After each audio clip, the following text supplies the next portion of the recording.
Oh man, so a woman named Sasha Skare was sentenced to 55 years in prison for unaliving the cousin of Beyonce, Martell DeRowan. I know the headline sounds crazy, but the story is even crazier. Please make sure you stay tuned and watch this thing to the end. It's crazy as hell, bro. Smash that like button and subscribe if you're new to the channel. So Sasha Skare and Martell were both aspiring rappers, and they got to know each other as they were trying to reach their dreams of being in the music industry. Now, as I told y'all, Martell is related to Beyonce. She's actually his cousin, but he was attempting to make his own track in the music industry. So Martell and Sasha started to become cool with each other after he hit her up to be in one of his music videos. One day, he had messaged me on Instagram and requested if I could be in one of his music videos. After that, they'll become frequent collaborators, and she'll always be at his house to work on music together. Martell was actually married at this point in time, but he was separated from his wife. So Sasha and Martell began to mix business with pleasure. She'll frequently spend the night at his house, and you know, they'll be smashing a little bit, so. Would help him record his music, and we would collaborate with music together. We became close. We would start hanging out a lot. We would start going out together, going out to eat and stuff like that. Did you and Martell ever have a dating or any kind of sexual relationship with each other? Yes, we did. When did y'all become more than friends? I would say it was never really offered to become more than friends, but we had sexual relations, I would say like 6 months before this incident happened. Did you ever stay the night at Martell's place? When we first met, I stayed the night once at the Dominion area for music purposes. And then after about 2 years, I would stay the night consistently in order to do music. And over time, I would stay the night pretty consistently. So things is all cool, but as you guys know, something casual turned into something kind of serious. Although Martell was still legally married but still separated, him and Sasha was kind of seeing each other. I mean, obviously she's staying the night at the man's house all the time. But one night came, this night they're drinking and smoking, they got the Hennessy and everything over there, everything moving smooth. Martell is sitting on the couch and Sasha's inside of the kitchen, and she receives a phone call from a photographer / videographer. Sasha claims that she was speaking to the man about a future music video coming out. I ended up getting a phone call from a photographer. Me and that photographer speaking about recording one of my next music videos. Were you talking to the person on the phone via speakerphone, or did you have it up to your ear? No, it was FaceTime. So speakerphone, yes. Yeah. And just so we're clear, it's video, is the audio's on speakerphone? Yes. So if somebody sitting next to you, they could hear what's being said? Yes. Okay. Where was Martell during this phone call? He was on the couch. Okay. And where were you talking on the phone? I was in the kitchen talking on the phone. After the conversation, she was ready to get into bed and go to sleep. She went into the room, got under the covers, turned the lights off, and she vibing, waiting for Martell to come to the room. Martell comes in the room and tell her to get the hell out of his crib. She's wondering why you kicking me out? His reasoning is that he felt like something suspicious was going on between her and the man he heard her speaking to on the phone. I was getting ready to go to sleep. I was scrolling on my phone, and Martell came into the room and turned the lights on. He just asked me to leave his apartment. They began to have a physical altercation, and Sasha describes that he beat her in the bed, manhandling her so she couldn't move. Sasha reveals that she eventually was able to retrieve a firearm out of the dresser, I believe, and that got Martell up off of her. The fight then carried on into the living room. Eventually, she claimed she made her way free and escaped the apartment and ran away. Yes, once the bed had broken, he ended up falling off the bed, and that's when I crawled across the bed. Why did you grab the weapon? After I grabbed it, I told him, "Don't touch me." Were you in fear for your life at that point? Yes, I was. Because up until the bed had broke, he was still hitting me, and I was unable to breathe. So I was panicking at that point. When I backed up out of the bedroom, he started following me. I started grabbing dishes out of the cabinets and throwing it in between us. It's a picture of the broken dishes that I had thrown. Because the dishes had got broken, I had to go over the kitchen counter, and that's when I just ran outside the door. I realized that my phone was going to die, and I ended up knocking on a neighbor's door, then asking for a charger. Okay. Were you able to get a phone charger? Yes. Now this is where things become tricky. Sasha claims she runs and attempts to go charge her phone. I believe she says she went to a neighbor to try to charge her phone and stuff. But even though after being in that physical altercation, she wanted to go back to the home to get her belongings. She claims she goes back to the apartment and asks Martell to open the door. He wouldn't open the door, so she began to bang on the door with the firearm in hand. Banging, banging, banging. I had my phone in my hand, I had the gun in my other hand, and I was banging on the door with it. Eventually, a gunshot goes off. Was Martell talking to you? All right. Was he yelling, screaming, making any kind of noise? Was the door locked? Yes. Okay. At some point, was the shot fired? Yes, sir. All right. How, I want you to demonstrate for the jury, how exactly was the gun discharged? As I was knocking on the door, I just threw the gun up and I just shot it. And the gun went off? Yes. Okay. Sasha says she banged a little bit more after the gunshot. That gunshot went through the door and hit Martell. And that wound ultimately led to him being unalived. Sasha then goes down the hall and calls 911. But in that phone call, she pretends to be Martell's wife. I continued to knock on the door, and after that, I walked to the stairwell right across from the door. And when you went to the stairwell, what happened next? That's when I ended up calling the police. Okay. You heard previously it was admitted a 911 call where a caller identifies themselves as Joya. Do you remember hearing that? Yes, I remember hearing that. Who was the person that placed that 911 call? That was me. Your name is not Joya? No, sir. Okay. Why did you give a false name in the 911 call?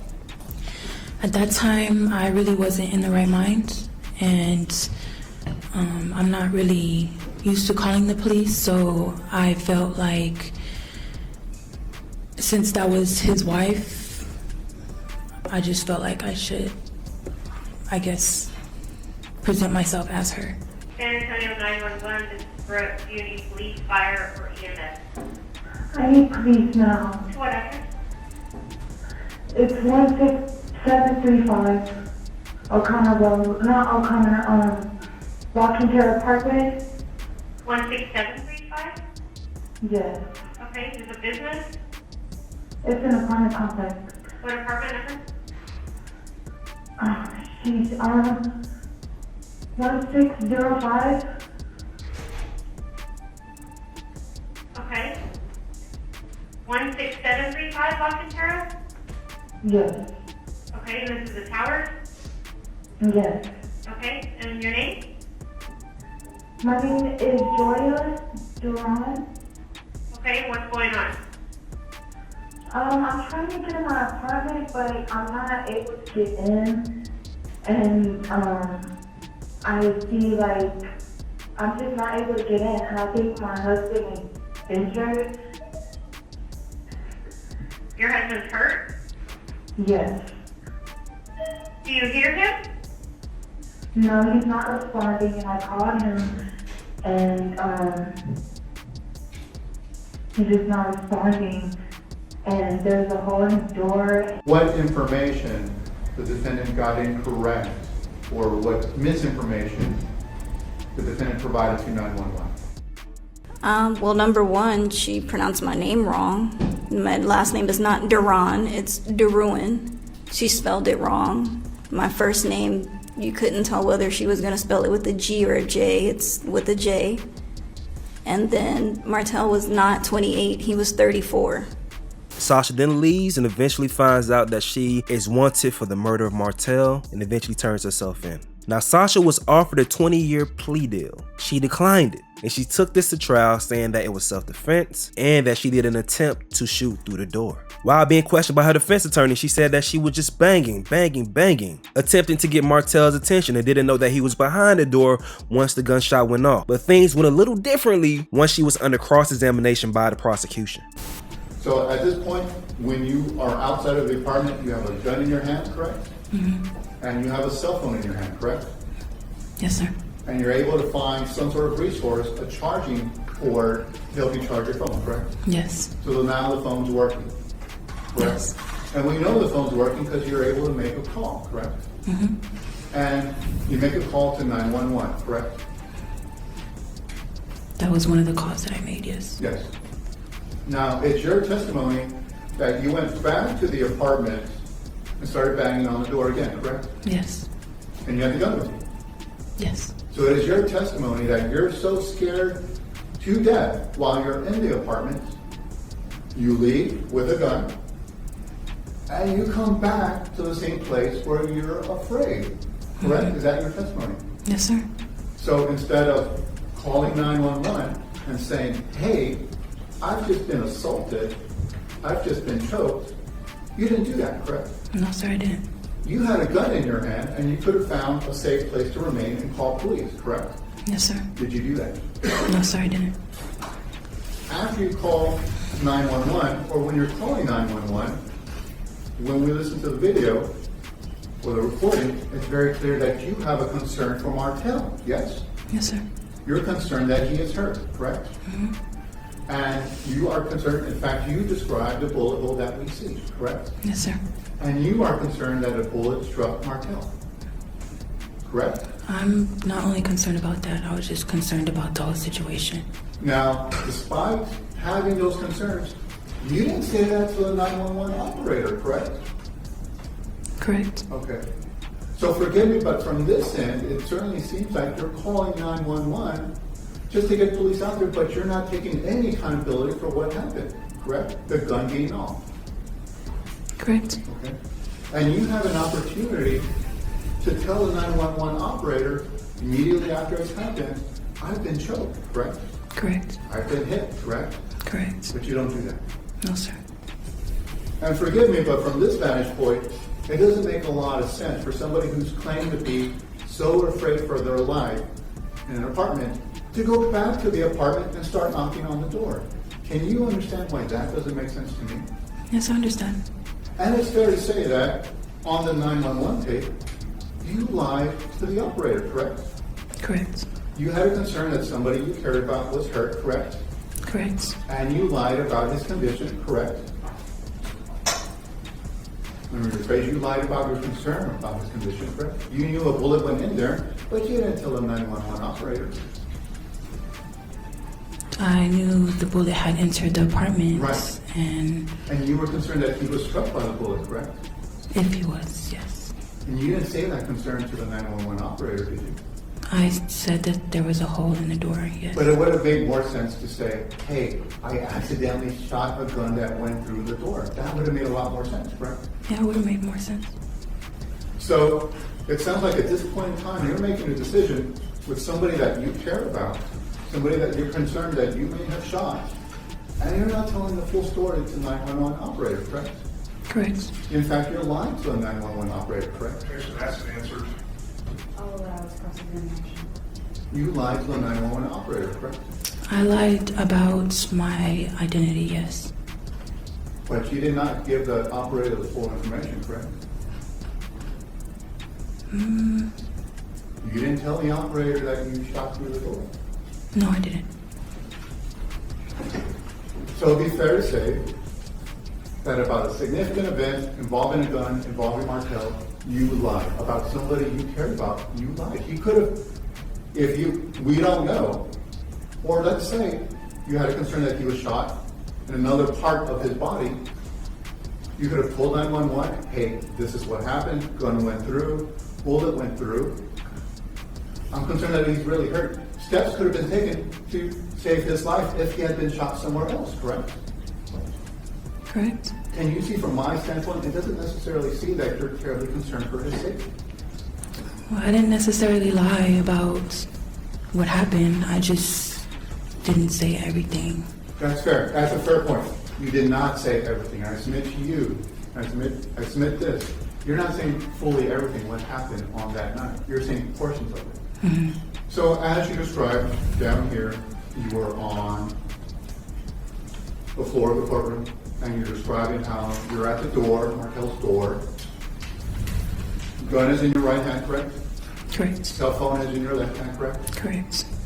And despite being scared to death earlier, you still return to that door, correct? Correct. And you're banging to get let in, correct? And your description, can you show me from where you're at, because we have a sense of, let's pretend where you're at, right in front of you, that wood in front of you is the door. Can you demonstrate to me how your hands were as you were banging on the door? Can you show me with your hands, please? I would say they were just like this. Can you hold I them had up the gun in high, my please? hand. Can you, exactly as how you remember it? I had the gun in my hand and Okay. The gun is in your hand. Yes. You're handling it the normal way somebody would, correct? correct. And if you're banging on the door like this, the barrel's facing up, correct? Correct. You would agree with me that in order for the bullet to go through the door, the barrel would need have been downward, straightward, correct? Facing into the door? Not necessarily. Not necessarily. So your testimony is the gun is like this, correct? And the bullet discharged, correct? It would have gone up, yes? I didn't say discharged at that point. Okay. Show me the moment it was discharged. After I was knocking, Show me with your hand, please. I just lifted it up and just shot. I You lifted didn't. it up and shot. Yes. You lifted it up and shot. Yes. You would agree with me that in order for the bullet to go through the door and hit Martel, the bullet or the gun barrel would have need to be straight to go through the door, correct? You would agree with me? Not necessarily. You don't think so? Okay. Can you describe for us the moment that you're leaving the bedroom to get away from Martel? You described you went. Can you describe what happened? As I was leaving, I was backing up. I backed up into the kitchen and I just kept telling them to don't touch me, stay away from me, and I was throwing the dishes on the floor. Okay. And what happened immediately after that? Immediately after that, I went over the counter and I ran out the door. But we clearly have three items here that you would have had to leap over in order to avoid breaking. Correct? We have a moment of intense, what you described, intense physical confrontation. We have a moment where you feel it's required to break something on the floor, and I believe that because we have a picture of it. But you're claiming to go over the counter, and you have three ceramic bowls that were not touched. Yeah, it sounds like a remarkable circumstance. Yes? There was more room on the end of the counter.